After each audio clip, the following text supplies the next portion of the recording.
That's actually a pretty cool shot. I like that one. Good evening, ladies and gentlemen, and welcome back to Dark Souls. We are about to beat the crap out of crossbreed Priscilla. Half-dragon and honestly completely non-hostile boss here in the painted world of Arianas. I'm going to start by attacking her tail. I think I should be able to knock her tail off in just like one solid hit, which will get us another dragon weapon, because of course that's how you get dragon weapons, by chopping their tails off. I expected as much from thee. Why dost thee hurry toward thine death? So welcome to the fun part of this boss fight. She is invisible. You track her by watching her footsteps. Also, she has a huge freaking scythe. And it causes bleeding, which can be really bad. It can cause you to bleed out. Where are you? You're right there. Swing and a miss. Let's get away from her and Estes up. She moves really slow. Oh, and she's pushing her own tail over here. I believe that scythe has, like, really good range. If I'm not mistaken. And if we... Ooh. And apparently good knockback as well. You know, I said earlier that I never bother to use the red moss clumps for curing bleeding. This would be a good candidate for, like, a good time to actually use the things. There we go. That's why we've been putting points into boosting our HP, right there. Gotta make sure that we fight her over here where all the snow is, so I can actually maybe try to track her. There we go. But why? What's it? I mean, honestly, it was just the achievement. And, like, showing it off on YouTube. That was really the only reason. Yeah, man, am I an asshole? I feel like an asshole now. I feel really bad about that. I hate fighting Priscilla.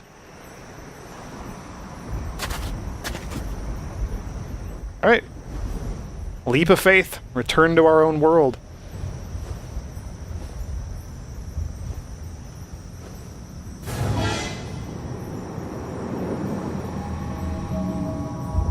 Oh boy, I hope she wasn't lying to us.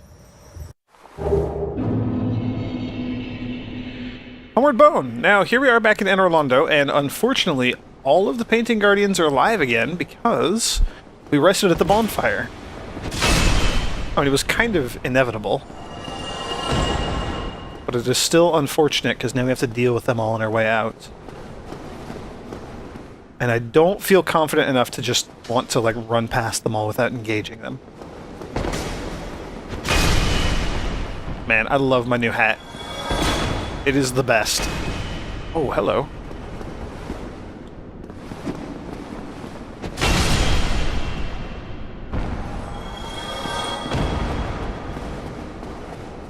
Hopefully we can run past here without engaging any more of them, except for this guy, and then somebody's throwing stuff at me, so we do have to deal with you. I don't have to. You know what? I'm not going to.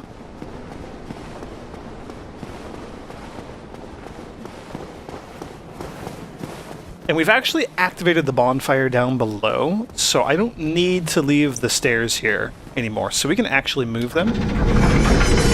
And then head back out to the Firekeeper, who's very nearby at the start of Anor Londo. And in fact, that's kind of good because of where I've decided we're going to go next.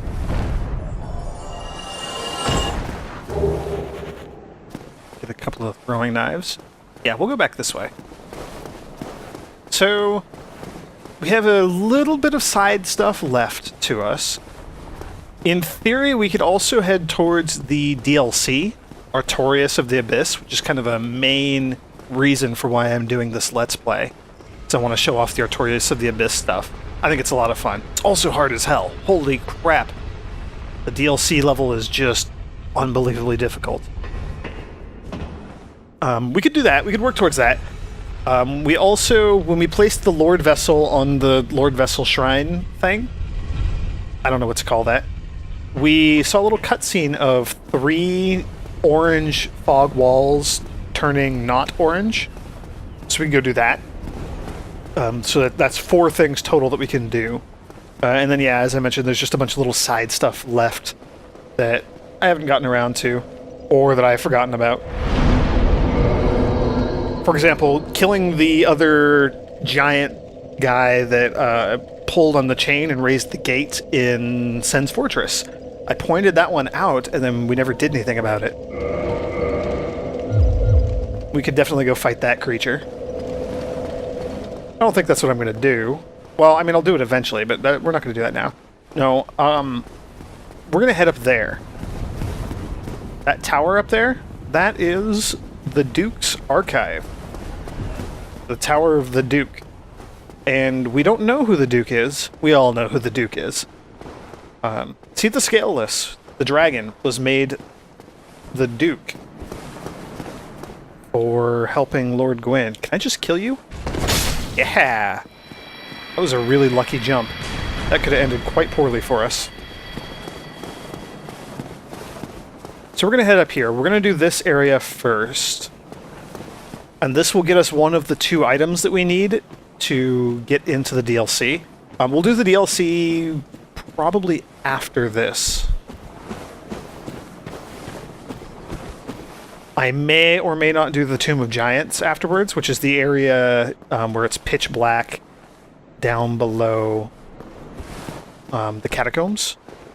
Although to do that, let's try using words. To do that successfully and correctly, in my opinion, easily, well, relatively easily. That area sucks. I'm going to want to go at least partway into the Demon Ruins first. Which also really sucks. The Demon Ruins and what comes after the Demon Ruins, the Lost Izalith. Hello. Stuck in your geometry, pig.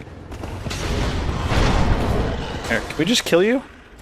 No, you are like super resistant to getting hit. I forgot about that.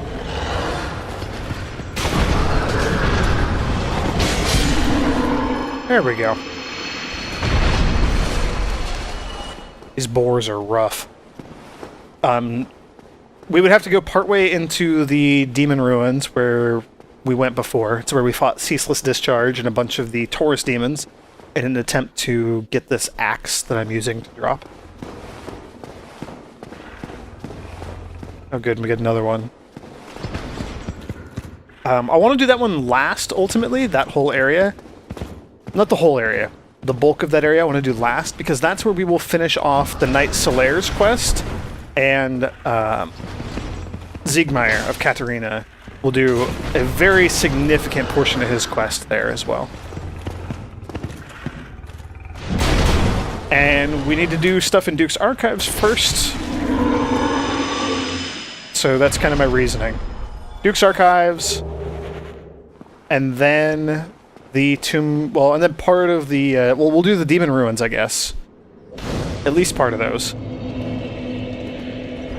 And then we'll go do the Tomb of Giants, and then we'll come back and maybe the rest of maybe the rest of the Demon Ruins, and then also Lost Izalith down there, and those are the 3 areas.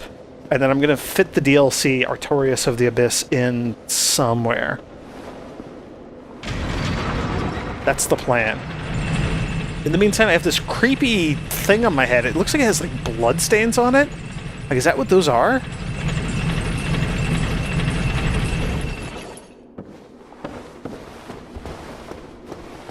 Okay. This area is interesting. I mean, all the areas in this game are interesting.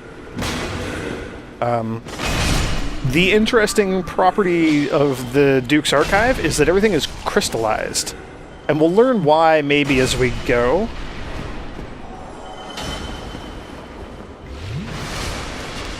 But for now, it's the source of all crystal things.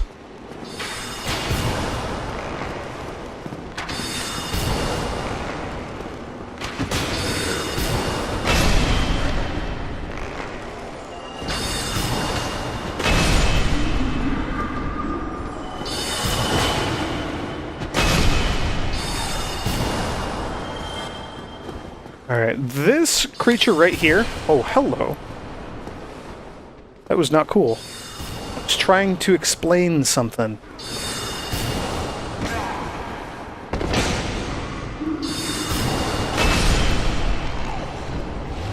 Okay. That crystal golem right there is not normally in the game. There's usually not an enemy here. This enemy is exclusive to the DLC. It will drop... It won't respawn, and when we kill it, it will drop one of the items that we need to get into the DLC. There are 2. Are you not going to drop the item? Now I'm confused. I thought you were supposed to drop the item. Boy, I hope they didn't screw me for getting into the DLC. I need to kill this channeler here. These channelers are just awful.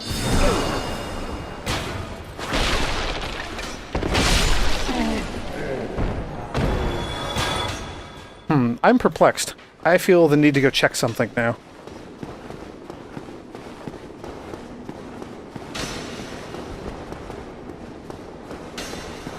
Where was that bonfire? Was it here or was it down below? It was down below, wasn't it?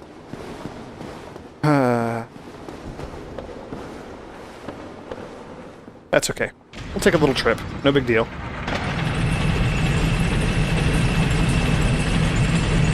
I thought that golem was a non-respawning enemy that was required for the DLC. Wonder if we have to do that 1 second now. I'm sorry, I'm really confused. We're gonna go do some different things then, I guess. Painted World? No. Let's see, where do I want to go? The parish, I guess?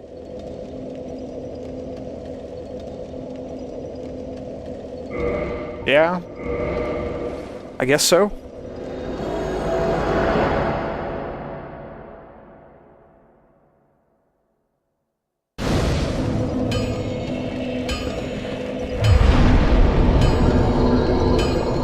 Well, we're gonna go give this a whirl and see how this works out.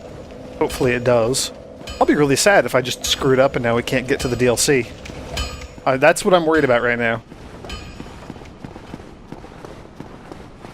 That'll be really, really bad.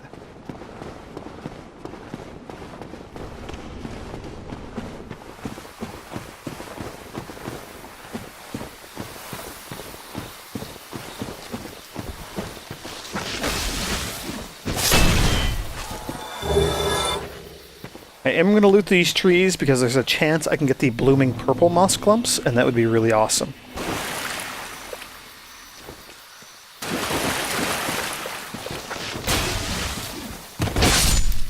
It's a very small chance, but it's better than none.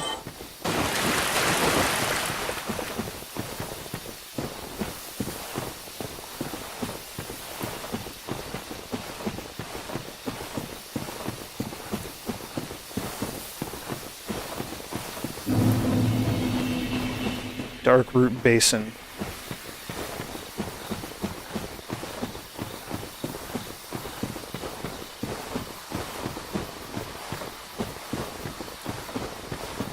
I really hope that crystal golem respawns, and that it's also the right one, and that I didn't just screw everything up.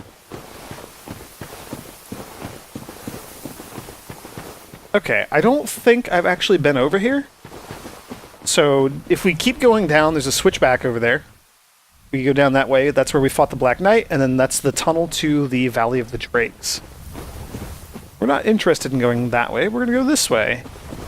So, over here, a couple of interesting features. So there's like water back there, and there's something maybe kind of moving in the water. We'll get a better look at it. And then there's also some of those crystal golem things. And up here is a tower.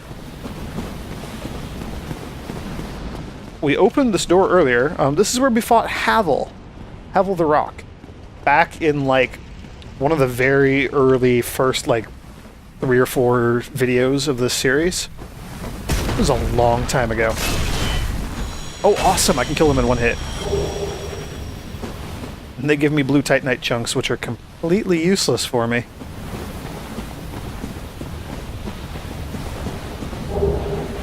Large soul of a nameless soldier. Yeah, you can come here pretty early in the game. I don't, because that thing in the water there, like the snake heads, that's a Hydra. It is just, like, devastatingly powerful. It's really bad to fight at pretty much at any time of the game, but especially early on when you don't have the stats or equipment to deal with it. And the reason it sucks is because of those water bullets that it's spitting at us.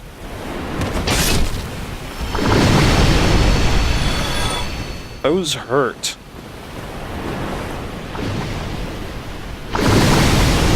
Okay. So you really want to use like the trees and the rocks and things here to your advantage. Just for the approach. Also, the water bullets can kill these golems here. So if you are here at a really low level, you can use that to your advantage.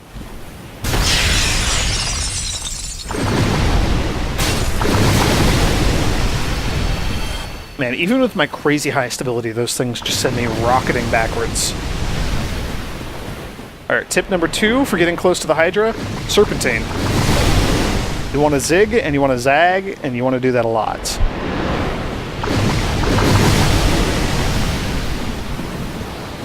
We'll heal when we get close enough to do so. Like right now, right now is a good time to heal, sure.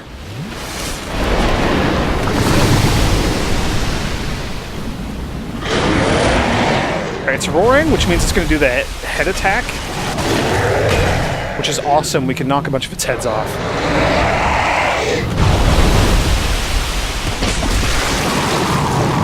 Just like that.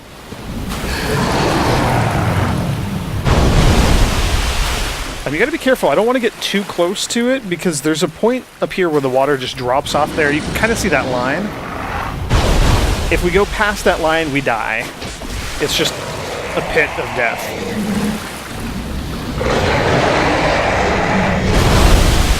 For now, though, patience is key. Just be patient. Chop the heads off. Oh, it's dead. Nice. Oops, so we got at the top there the Dusk crown ring, and then a whole set of knight armor, and maybe something else I didn't see. Maybe like a humanity or something. I have no idea.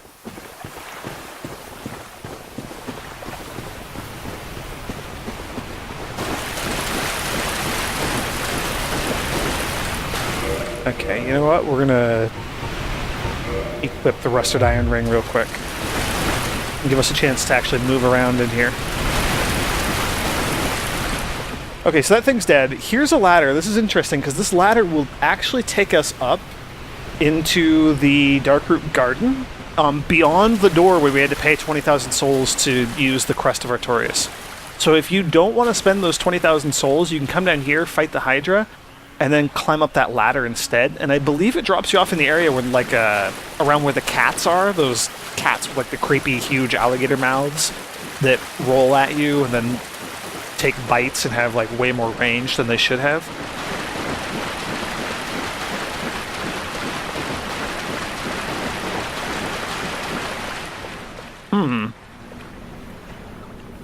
This is not good. There's supposed to be an enemy over here.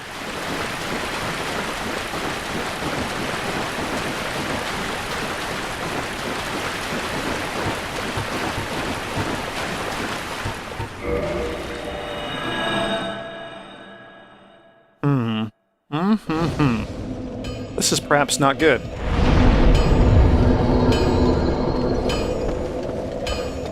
We're gonna go check that out again. I'm gonna just run there. I'm probably gonna cut this out off camera. I wonder if resting at the bonfire will make any difference at all.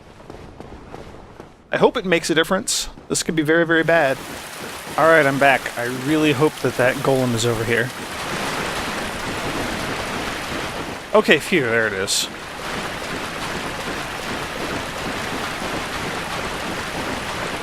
So, progress. This is a step in the right direction, maybe.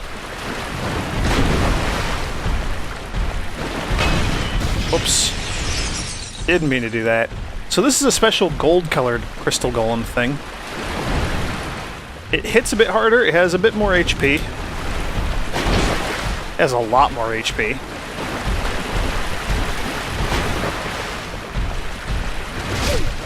We traded hits.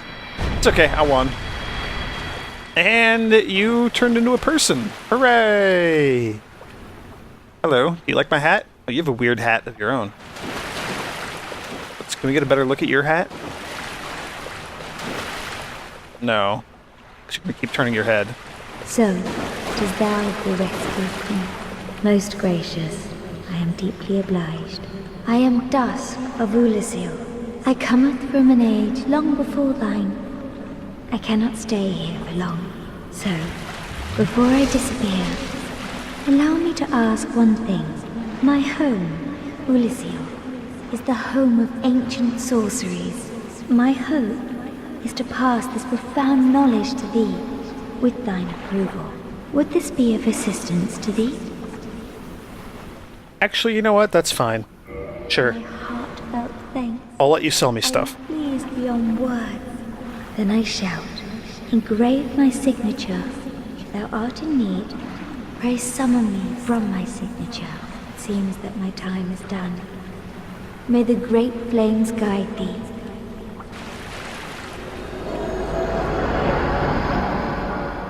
Cool. So I think I'm going to have to Homeward Bone or go to a bonfire again and then come back here yet again. There's an item back there, I believe, after we deal with the golem.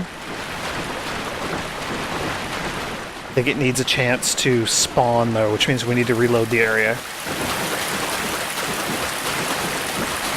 But we should be able to go chat with Dusk. Dusk of Ulasil, who we just rescued. And Ulasil is actually pretty important, lore-wise. Especially with regards to the DLC, because believe it or not, the DLC actually takes place in Ulasil. And Ulasil ties pretty strongly into a lot of what's going on here. So, in a weird case, there's a summon sign here, and this is Dusk's summon sign, and we summon her, and she'll show up, she'll stand here, she'll sell stuff to us, and then she'll disappear. And the summon sign would be here regardless of whether or not we're actually human. So it's the only one where you can actually summon somebody, A, after defeating the boss of the area, and B, when you're not human. So it kind of breaks all of the rules. But there we go, there's Princess Dusk. Hello. I am Dusk of Ulasil. It is an honor to see thee again. I shall follow thy wishes. We learned a new gesture. The proper bow. I like the proper bow.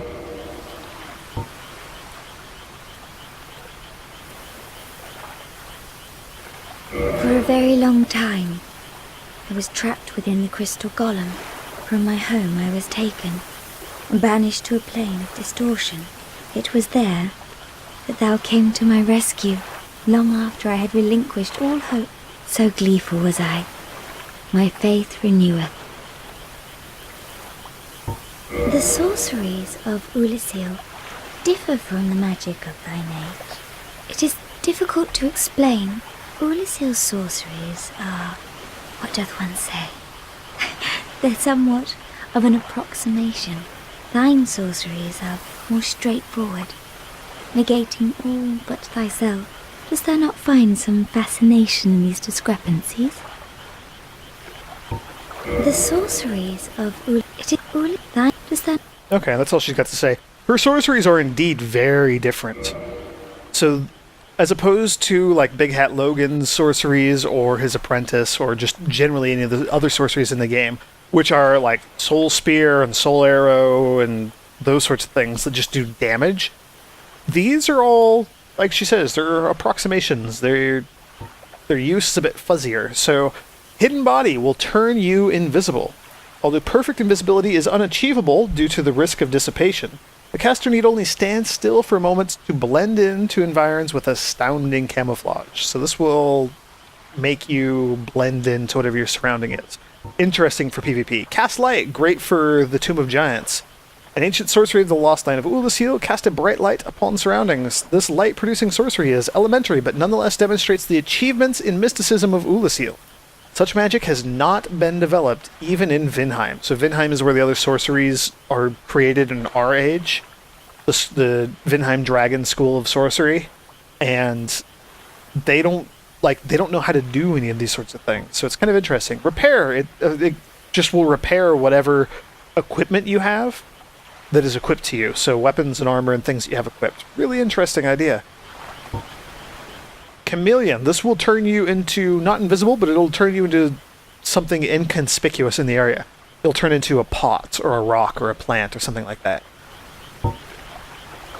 Hidden Weapon turns your weapon invisible so that anybody who you are like encountering in PvP or something, if you cast this first, they won't know what weapon you have equipped.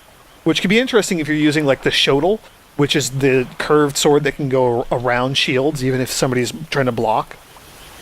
So, interesting ideas, potentially, for PvP and that sort of thing. And then here, there's an Ulasil Catalyst for casting sorceries. This is an interesting one. This Catalyst, it boosts magic, like it has a certain magic stat, and it ignores your sorcery. So raising, or your intelligence, pardon me. So raising your intelligence doesn't actually matter. It doesn't make your sorceries better if that's the catalyst you're using. If thou art in need, pray summon me again. I wish to be of assistance. May the flames guide thee. Which means that the Ulasil Catalyst is actually really good if you have like really low stats.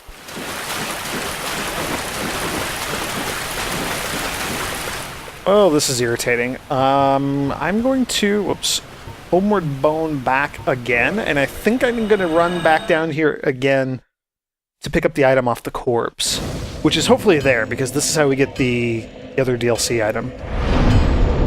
It'll let us into the DLC area. So yeah, I will be back in just a moment, I guess. Alright, I'm back, and just as luck would have it, there's our item.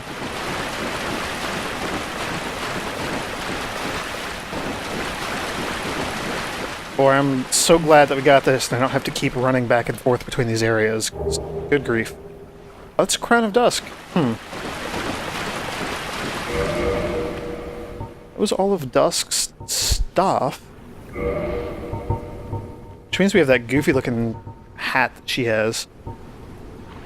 Special magic crown bestowed upon Dusk, the Princess of Ulasil, upon her birth. Its wearer is blessed by all manner of magic. This raises the power and effect of the wearer's magic, but damage suffered by magic attacks also rises.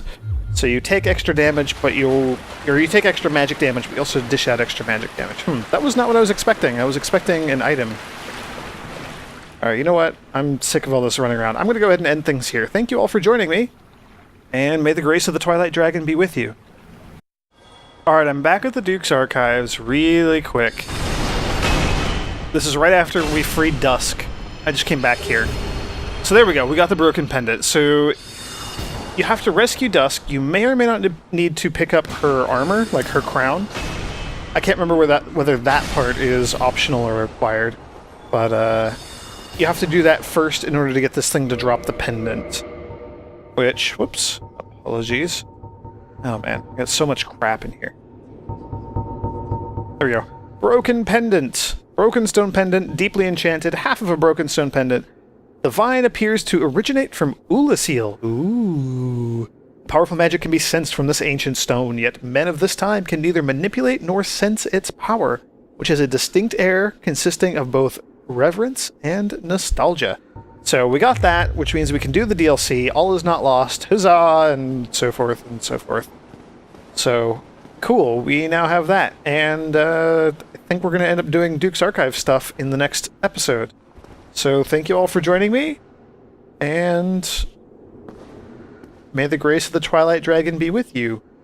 For reals this time.